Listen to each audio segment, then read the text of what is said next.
그날까지 함께 웃으며 투쟁합시다. 투쟁! 감사합니다.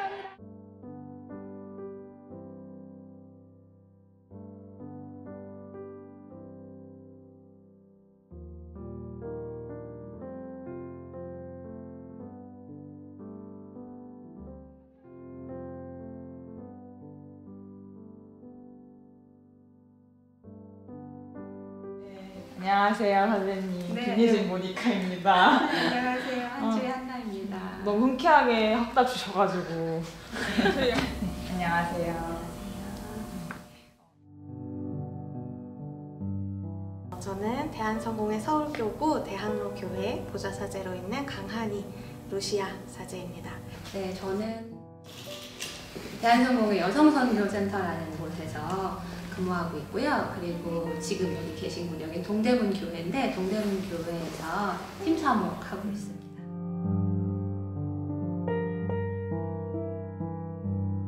네, 여성선교센터는 90년대에 여성들이, 그 당시 여성들은 오갈 데가 없는 거예요. 여성들의 공간이 필요하다 이렇게 하셔가지고 2016년 9월에 개관을 했어요. 그래서 최근에 가장 많이 마음을 쓰는 건 교회 안에 이제 성인지 감수성이나 성폭력 예방 교육 같은 것들에 최근에는 마음을 많이 쓰고 있어요. 저도 사실 어릴 때부터 교회 안에서 여성 사역자가 있는 게 그렇게 이상한 일은 아니었어요. 저한테도 되게 자연스러운 일이었기도 했는데, 그리고 특별히 제가 성직을 해야겠다라는 생각을 했던 거는 제가 경험한 신부님들을 통해서였는데요. 되게 긍정적인 경험들을 되게 많이 했었던 것 같아요. 이런 삶을 살 수 있다면, 한 사람으로 이런 삶을 살 수 있다면 성직의 길을 걸어도 참 행복하겠다, 행복한 삶일 것 같다, 그런 생각을 그 신부님들을 보면서 했던 것 같고, 또 함께 서로를 통해서 힘을 얻고, 그래서 또 변화하고, 그래서 또 새로운 날들을 열어갈 수 있는 그런 길이 성직자의 삶이 아닐까, 그런 생각을 했던 것 같아요. 저는 그 전까지는 사제직을 희망하진 않았어요. 그러다가 좀 어떤 일을 하나 겪게 됐어요. 제가 봉사를 하면서 교회 안에서 어떤 일을 겪게 되면서 제가 이제 중고등부, 청소년부 교사였는데, 그 당시에 이제 중학생 친구가 수련회에서 하느님 품 안에 먼저 가게 된 거예요. 그런 사건을 경험하면서 하느님이 안 계신 것 같은 거예요. 신학 공부를 해봐야겠다. 하느님이 정말 계신지 궁금하다. 공부를 하게 됐어요. 제가, 저희는 부제 때부터 성서 복음을 읽어요. 앞에 나가서 회중들 앞에서 이제 큰 소리로 성서를 읽는데, 여성이니까 당연히 목소리가 높을 수밖에 없잖아요. 근데 제가 이제 제가 제 목소리로 읽으면 목소리가 너무 높으면 오래 들으면 피곤하다는 거예요. 그래서 목소리를 좀 낮추라고 그런 이야기를 들어본 적이 있어요. 이해가 안 되겠지만 그 다른 곳을 이제 경험하게 되면서 좀 많이 회복이 됐는데, 그때는 저도 모르게 성서 복음을 읽으면 목소리를 누르는 거예요. 저만 해도 사실은 그분들이 그렇게 일궈낸 텃밭에서 자라난 세대이긴 하죠. 신학대학원에 성직과정으로 입학하려고 했을 때 그때 저는 그런 면접에서 그런 질문을 받았어요. 요즘 되게 이슈잖아요, 이거. 결혼은 할 거니? 그런 질문을 그때 딱 받고 나서 이게 그건가?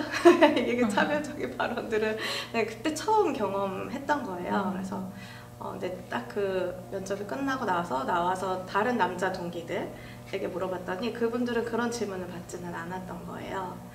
제가 여성이었기 때문에 받는 질문이었던 거죠. 저는 교회에서 자라온 아이인데요. 이러면서 어느 순간부터 교회가 정확히 여성에게 안전한 공간이 아니다라는 생각이 들기 시작을 했어요.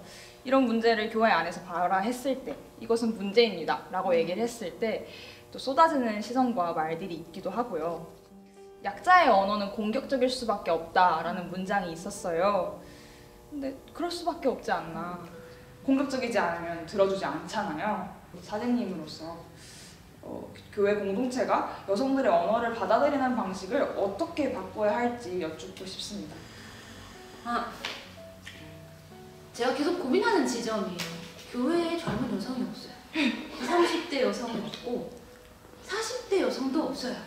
좀 더 긍정의 언어로 서로를 보듬으면서 가야 되는 게 아닐까. 어쨌든 교회 공동체라는 곳이 서로를 비난만 해서는, 옳은 얘기만 해서는 달라지지 않잖아요. 서로 대안을 같이 만들어내고 끊임없이 이야기하고 뭐 이런 게 저는 제일 중요하다고 생각해요. 교회가 우리 교회라고 부르는 이 교회 공동체가 한 가지를 착각하고 있는 것이 아닐까? 그런 생각을 했어요. 이 안에는 상처받는 사람이 없다고 착각하고 있는 것이 아닐까. 우리 교회는 아름다워야 해. 우리 교회는 평화로워 그리고 평화로워야 해. 이런 당위를 굉장히 강하게 갖고 있는 거죠. 그래서 그 안에서 들려오는 다른 목소리를 받아들이려고 하지 않고 그 목소리가 바로 교회다라고 인정하려고 하지 않는 거죠. 그 착각 때문에. 우리 안전한 교회 얘기하면서도 자주 인용되는 성서 말씀이 잃어버린 한 마리 양 이야기예요. 근데 이제 그게 뭐 이제 99마리를 두고 그 한 마리를 찾아간 그 목자의 이야기인데요. 그 한 마리가 교회이다라는 생각을 우리가 했으면 좋겠어요. 이 99마리 뿐만이 아니고 그 멀리 떨어져서 길 잃은 그 딱 한 마리도 교회다. 그렇게 생각한다면 교회가 여성들의 이야기뿐만 아니고 수많은 소수자의 이야기들, 그리고 그 안에서도 상처받는 많은 사람들의 이야기들을 귀담아 듣지 않을 수가 없겠죠. 그런데 사실 교회 안에서는 성직자와 신자라는 관계 안에서 당연히 생길 수밖에 없는 권력 관계가 있는 거거든요. 그걸 인지하지 못하는 경우도 있더라고요.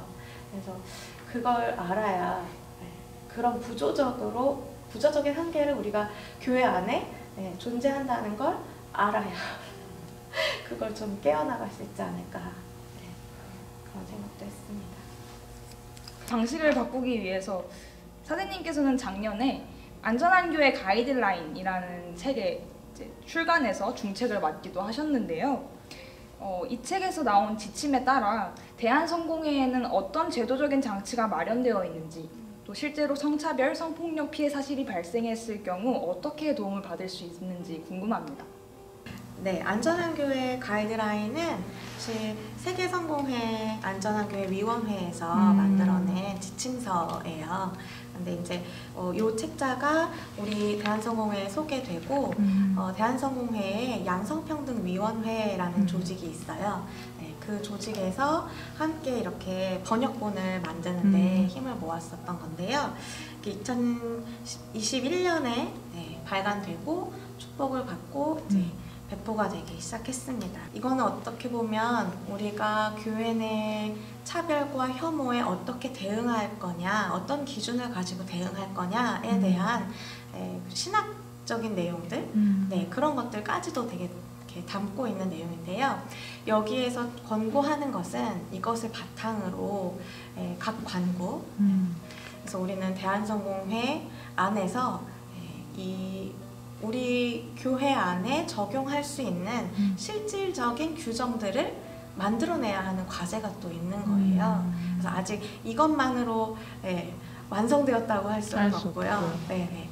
실질적으로 교회 안에서 교회 내 성폭력이나 성차별, 혐오와 같은 일들이 일어났을 때 어떻게 교회가 대응할 것이냐, 그리고 피해자들을 어떻게 보호할 것이냐, 이런 부분들은 더 고민하고 또 좀 강제성을 가진 규정으로 만들어내야 되는 거죠. 근데 지금 현재는 서울교구 안에 제가 속해 있기도 한 안전한교회 위원회가 있어요. 사실 2021년도 서울교구 행정지침 안에는 교회 내 성폭력이 발생했을 경우에는 안전한교회 도움을 받을 수 있다 이렇게 안내되기도 했거든요. 근데 저희도 저희 위원회 안에 운영 규정이 있어서 그거에 따라서 하고 있는 것이지 서울교구 법규 안에 뭐 성희롱 성폭력 예방 규정 이런 것들이 아직 포함되진 않았거든요. 머지않아 네, 그런 규정들을 좀 만들어갈 수 있으면 좋겠다. 그런 꿈을 꾸고 있고 노력하고 있습니다. 성차별에서 자유로울 수 있는 집단 없죠. 하지만 개신교, 기독교는 통합과 포용을 외쳐야 하지 않을까요? 그런데 이런 종교에서 차별과 또 폭력이 끊이지 않는다는 것이 아이러니합니다. 저는 가끔 성경 내용 자체가 차별적인가? 그래서 우리 종교가 차별적인가? 라는 고민을 할 때가 있는데요. 대표적으로 성경 중에 고린도전서 14장 34절의 말씀이 있잖아요. 근데 이걸 그대로 적용해서는 또 절대 안 될 거고요. 그럼 우리가 이런 성경을 어떻게 바라보고 해석해야 여성을 배제하지 않을 수 있을지 여쭙고 싶습니다. 성서는 배경과 맥락이 있다는 거예요. 예를 들면 이런 거죠. 오늘날 이렇게 뭐 시대에 코로나 팬데믹 시대에 교회에 모이지 마세요. 교회에 모이지 마세요. 제가 이런 말을 뭐 하고 영상이 이렇게 짤로 돌아다녀요. 그게 나중에 한 뭐 천년 뒤에 발견됐어. 아, 이때는 교회에 모이지 말라고 했네. 그럼 우리도 모이지 말아야겠다. 천년 후에 사람들이 그렇게 인식하는 거랑 똑같은 거라는 거예요. 당연히 이상한 말이 되는 거죠. 그러니까 이렇게 맥락이 있다는 걸 이해하고 성서를 봐야 하는데 또 성서는 오류가 없다 이렇게 이해해버리면 문제가 발생하는 거죠. 사실 그런 성서의 말씀들을 지금 현재의 상황과 역사와 맥락에 맞게 해석해내는 것이 중요하다 그렇게 생각하는데요. 그래서 교회가 막 2000년 전에 이렇게 상황에 머물러서 거기에 이렇게 매몰되지 않고 지금 현재 살아 숨쉬는 교회가 되기 위해서는 지금 이 교회를 구성하고 있는 모든 구성원들의 삶의 자리 그것이 반영되는 말씀이 되어야 되는 게 아닐까 그런 고민을 하고 있습니다. 교회 안에 성차별은 사실 교회의 문제만은 아니라고 생각합니다. 교회가 사회 안에 있고 한국 사회 안에 있고 그래서 한국 사회의 문제라고 또 보는데요. 마지막으로는 우리 대한성공회가 많은 여성들의 노력으로 여성 소품을 이루어낸 교단이잖아요. 그래서 이런 교단의 사제로서 또 한 명의 여성으로서 교회 안과 바깥의 모든 자매들에게 한 말씀 해주실 수 있을까요? 갑자기 되게 울컥한다. 제가 뭐 이렇게 이야기하는 게 어떤 위로가 되고 희망이 될지 모르겠지만 정말로 용기를 가지고 희망을 잃지 않았으면 좋겠어요. 주변에 보면 그렇게 고민하고 그렇게 그 일을 위해서 노력하는 사람들이 있어요. 혼자 고민하지 말고 같이 고민하자 우리. 그런 생각이 좀 많이 들고 그래서 이렇게 찾다 보면 우리 이렇게 만나게 되는 것처럼 그렇게 되지 않을까. 네. 연락주세요. 네. 우리가 한 사람 한 사람이 이렇게 따로 떨어져 있는 게 아니고 다 연결되어 있다는 걸 기억한다면 우리가 그런 것들을 조금 더 경험한다면 막 이렇게 그 좌절 속에서 막 이렇게 허우적대면서도 그러면서도 조금씩 그래도 힘을 내서 한 걸음씩 갈 수 있지 않을까 그런 생각을 했습니다. 그리고 제가 또 좀 좋아하는 시가 하나 있는데요. 이 시가 저도 얼마 전에 알았는데 노래로도 만들어졌다고 하더라고요. 근데 이 시를 읽어드리고 싶었어요. 소개를. 조동화님의 나 하나 꽃 피어라는 시인데요. 나 하나 꽃 피어 풀밭이 달라지겠냐고 말하지 말아라. 내가 꽃 피고 내가 꽃 피면 결국 풀밭이 온통 꽃밭이 되는 것 아니겠느냐. 나 하나 물들어 산이 달라지겠냐고 말하지 말아라.